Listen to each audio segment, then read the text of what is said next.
Maintenant, on va voir pour arrondir des décimaux. Alors, arrondir, on l'a déjà fait avec des entiers. Arrondir, on regarde le chiffre qui vient après. Si c'est 0, 1, 2, 3, 4, on arrondit en dessous. Si c'est 5, 6, 7, 8, 9, on arrondit au-dessus. La technique est la même pour les décimaux. Alors, par exemple, si je vous donne 5,7 et je veux arrondir, alors arrondir, on met environ égal. On l'a déjà vu. Quel est l'entier le plus proche? Donc là, on va arrondir à l'entier le plus proche. Quel est l'entier le plus proche de 5,7? Donc, puisque je cherche un entier, l'unité, c'est là, je regarde ce qui vient après. Ce qui vient après, c'est 7. On a dépassé la moitié, on a dépassé 5. Donc 5,7, est-ce qu'il est plus proche de 5 ou de 6? Puisqu'on a dépassé la moitié, il va être plus proche de 6. On va arrondir au-dessus. Là, on a arrondi à l'entier. On peut arrondir au dixième. Pour arrondir au dixième, ça veut dire que moi, je vous donne des centièmes. Je vous donne 2 chiffres après la virgule et j'en veux plus qu'un. Exemple, 8,37. Je voudrais que vous l'arrondissiez, qu'il y ait un seul chiffre après la virgule. C'est-à-dire que la partie entière, elle, on la garde, on ne la change pas.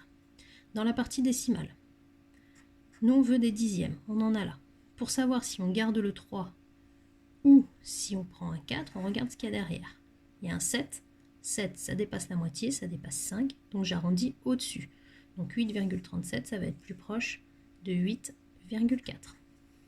J'arrondis au-dessus. Je regarde le chiffre des dixièmes, lui c'est celui que je dois garder. Je vais voir ce qu'il y a après, c'est ce qu'il y a après qui va me donner l'indication. Si j'arrondis au centième,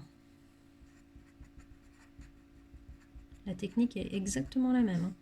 Si j'arrondis au centième, donc moi je vais vous donner par exemple 9,234. Donc arrondir au centième. La partie entière, je la garde. 9. Ensuite, partie décimale. Les centièmes, ils sont là. Donc c'est sur eux qu'on va se poser la question. Est-ce qu'on garde le 3 ou est-ce qu'on met un 4? Pour savoir, je regarde ce qui vient après. Qu'est-ce qui vient après? C'est un 4. 4, on n'a pas dépassé la moitié, on n'a pas atteint 5. 0, 1, 2, 3, 4, on arrondit en dessous. Arrondir en dessous, attention, ça veut dire qu'on garde le 3. Ça ne veut pas dire qu'on en enlève un. Donc lui, il ne change pas, le 2 ne change pas non plus, donc il est plus proche de 9,23. Arrondir au centième, ça veut dire supprimer les millièmes en gros. Mais je ne peux pas les supprimer et faire comme si de rien n'était. Il faut que je regarde ce qui est le plus proche. Là, c'était un 4, donc on est plus proche de 3. Si ça avait été un 5, j'aurais pas gardé 3, j'aurais mis 4, parce qu'on est au-dessus.